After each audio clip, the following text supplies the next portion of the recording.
Adobe Camera Raw, or images shot in Camera Raw, are the closest thing you can get to a digital negative. I've launched Adobe Bridge and I'm in the Lesson 7 Beautiful Images folder, and I'm going to slide up the preview to show you what's contained here. I have an image that was shot on an iPhone, and it's JPEG. If I double-click that, it automatically opens Photoshop. I'll close this window, and I'll hit Command-Tab or Alt-Tab to come back to Adobe Bridge. Instead of double-clicking and using Photoshop's tools to do color correction, you've been able to do Camera Raw adjustments since I believe version CS2 or CS3. To force a JPEG or a TIFF, something that wasn't originally shot in RAW, to open in Camera Raw, you simply go to Adobe Bridge, select the image, and choose File, Open in Camera Raw. And then you'll see the awesome and powerful Camera Raw interface. I don't do anything to an image without opening it up or doing simple corrections on it first in Camera Raw. I probably did this without telling you, but first I went to full screen mode to maximize Camera Raw's interface. And before we dig too deeply into this dialog, I should let you know that PhotoshopCS6 actually has support for over 400 proprietary RAW formats. Every camera's vendor shoots in a RAW format if it's a high-end, what's known as a DSLR camera. And I'll explain a little bit more about that later, but DSLRs just mean they have changeable lenses. And they were very cost prohibitive early on, and even today can be quite expensive. My neighbor Mikkel is doing some Lightroom videos in the studio next door, and he's just bought a new $6,000 high-end camera. My Nikon N1 was only around $600. But my point-and-shoot cameras that I had before were in the $100 to $300 range. However, almost everyone has a camera on their smartphone these days, and this image was shot on an iPhone. I love the shot, the color, the composition, the sleeping child, the bright toy, but it's dark overall. In fact, Camera Raw shows you a histogram, a map of where the data lies in the image, and you can see there's a lot in the shadow or dark areas. There's a lot in the midtones, things that are in middle gray or hover around 50%. But I'm missing highlights. These bright bunny ears or whites really aren't opened up. To explain a few formats that are RAW to begin with, the ones I ran across first were CRW, CR2, .dng, .nef. NEF is a Nikon-branded Camera Raw image. .raw or .rw2. And actually, CRW and CR2 are Canon-branded. I find in America, people are usually Canon folks or Nikon folks. Now, looking at this image is raw or unprocessed. In fact, JPEGs and TIFFs can use the Camera Raw features even though they weren't shot in RAW. A JPEG or a TIFF you could think of like a photographic print.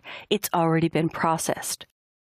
But the RAW formats that I mentioned earlier are the closest thing you can get to a digital negative because they're unprocessed. You can use Adobe's Camera Raw dialog to process them, or there are other vendors that actually sell RAW processing applications.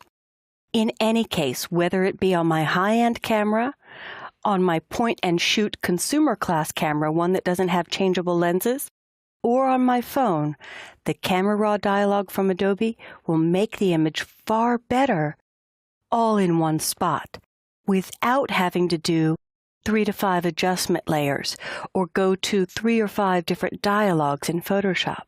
Here's how. If I take exposure and slide it down, it's like lab developing where you were using chemicals, where you can expose it for a longer time or a shorter time to get a brighter image or a darker image. So exposure immediately makes the biggest improvement on images, and that's the dial that I start with first. As you learn about color, you'll learn to watch for impurities or color casts. I can see that the blue is missing a bit. It's low here. Or, depending on your values, I'm looking at red, green, and blue. I might need more blue to make this a neutrally balanced image. I've learned over time in a perfect white, the red and green and blue values are roughly even. So, if I add a little bit more blue and move into the ear, my goal would be to get all three numbers the same. Let's just average them, 223, 223, 223. Right now I've got a little bit more green and a little bit more red than I have blue. So I could add a hair more blue, and depending on where you sample, they're getting much closer. If I turn preview off and on, I've made a radical improvement with just those small moves. But wait, there's more. I can improve contrast by sliding to the right. And when I dial contrast up, I often like to turn preview off and on to see it. In fact, I'll dial exposure down so you can see just more of what contrast is doing. I should also mention it helps to go to 100% for your zoom level. Now when I do before and after, you can see overall the color is definitely better. But as I dial contrast down, the image gets flat and gray. Dial contrast up, all the colors richen up, and I get a bigger difference between the dark of her eyelashes and the light of her skin. Before, after. Now these dials get sophisticated, but in simplistic view, I can make my highlights lighter or protect them by sliding to the left. In fact, in Camera Raw 7, the newest version of Camera Raw in PhotoshopCS6, these dials all work the same way. This way goes darker, this way goes lighter. Shadows, darker or lighter. Lighter shadows will actually open up all the shadow detail. If they're dark and I really don't want to see the car seat she's in, that's a great way to focus on just the face. I can take the whites, lighter, which means I've got some clipping. I'm completely blowing out the highlight detail here. All 255s means no data. All lights on, and I've got no detail. As I pull the whites back down, now you could see all the detail in the little outfit. So you want to avoid seeing all 255s ever in your light areas. And I could boost the blacks, richen up things that are the darkest. Now I'm ready, when I turn preview off and on, a gray cloud has disappeared, but I'm ready to brighten the exposure a bit. And you'll find the more you play with this, the more you get used to the dials and find out what works for you. I like more natural corrections. I don't like too much contrast so that the image looks artificial. So here between before and after, overall I've made the color better, the contrast better, and all the tone is better. If I hit this little highlight clipping warning, I could see I lost some detail in these highlights, but this slider will protect them. Now I've lost no detail in the highlight, so I could safely turn that warning off. If I slide this up, you'll notice that I get spikes here, and then I could turn back on the warning to see what's peeking out or being destroyed by me moving my sliders too far. The last two sliders I'll show you outside of color temperature, exposure, contrast, highlights, shadows, whites, and blacks, which to me are fairly logical, is clarity and vibrance. Clarity is like contrast, but it just makes a sharper, more clear picture. If I turn preview off and on, or if you take clarity to 0, see that huge shift? Now I'm going to type in a number but use tab so I don't say OK. I'll type in 10 and you'll see the difference. 0, Now 10. I don't even need to hit tab to jump out of it. It instantly updates. Now let's go from 0 to 20. There, I could see a lot more detail, but for me that may be a little artificial and her skin may be getting a little bit too grainy. So I like something like 5 or 10. And play with these numbers. Everybody's preference is individual and unique here. Lastly, if I want richer colors, Vibrance does a gorgeous job. If I take Vibrance to 0, you could see how these rich tones are flat.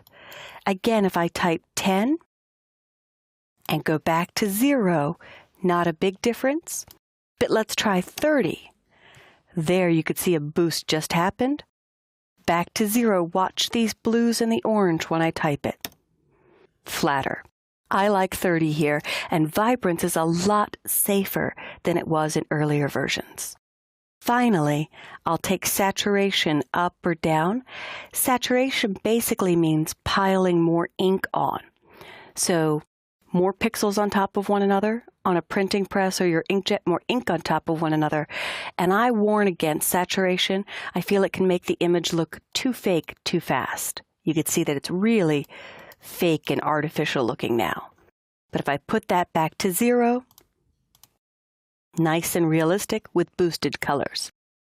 Saturation can be used for special effects, kind of a faded or washed out photo. If you're doing advertising and you want to give the feeling of age, this is a good effect. And in fact, saturation to 0 goes to black and white. So it's a great way to start playing with the dials and get a very rich black and white image. In fact, instead of sliding that back, you could double click on any dial to reset it to its out-of-the-box or factory position. I'll slide these up just a little bit, and finally, I'll hit Done. And if I take a bigger look at Preview, I'll double-click on Metadata to collapse it. I'll scoot this over. Here is my corrected image. Before I show before and after, I'll go to Edit, Develop Settings, Copy, Edit, Develop Settings, Clear. You can't undo and redo Camera Raw settings, but you can copy and paste them. So basically, in the preview, this is the unretouched raw iPhone image. Edit, Develop Settings, Paste. Click OK. That's the after. If I try undo, it just undid a file naming that I had done before my example. So the way to see before and after is Edit, Develop Settings, Clear, Before, Edit, Develop Settings, Paste. Click OK, After. A far better image. Try this with one of your own images. Select it, choose File, Open in Camera Raw. It can be TIFF, it can be JPEG, it can be something shot in RAW. Images shot in RAW, when you double-click Open the RAW dialog automatically. So my goal with this video was to show you that I've made a correction that is non-destructive to this image.